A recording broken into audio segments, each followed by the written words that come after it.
रविवार सकाळ 8 घंटिका समय विश्व हिंदू परिषद और बजरंगी दल तरफ रन फॉर हेल्थ कार्यक्रम अनुष्ठित होता।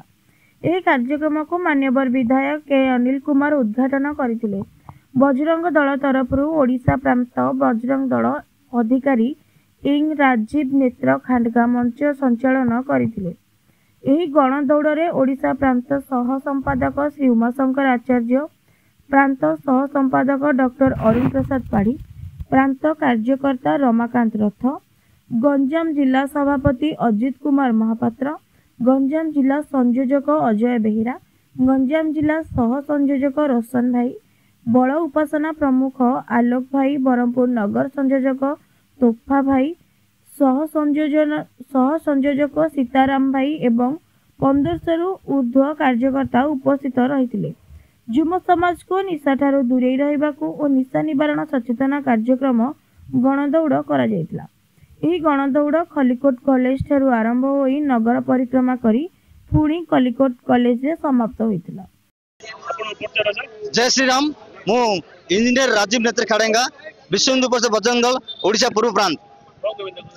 आज आम विश्व हिंदू परिषद बजरंग दल तरफ संस्कार सप्ताह उपलक्षे निशा मुक्त अभियान कराइतिला। एक गणदौड़ रन फॉर हेल्थ कराइतिला। ब्रह्मपुर गंजाम जिला ओडिशा तथा भारत वर्ष रे किपर हिंदू युवा माने निशाग्रस्त न हेबे एवं निशा को दूरे नेबे, स्वाभिमान निशा मुक्त हिंदू समाज गठन करने उद्देश्य रे विश्व हिंदू परिषद बजरंग दल यही कार्यक्रम करथिला।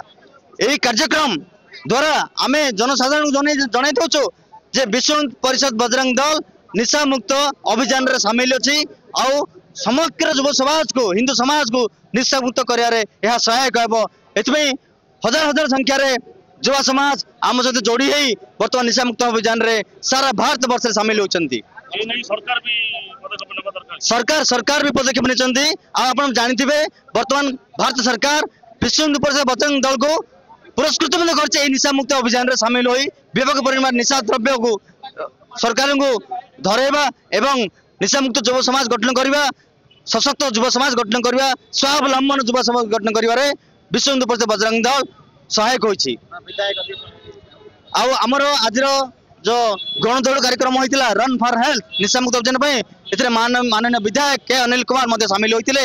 एसे मध्य गणदौड़ सब माने शुभारंभ करथिले। Bureau report India watch.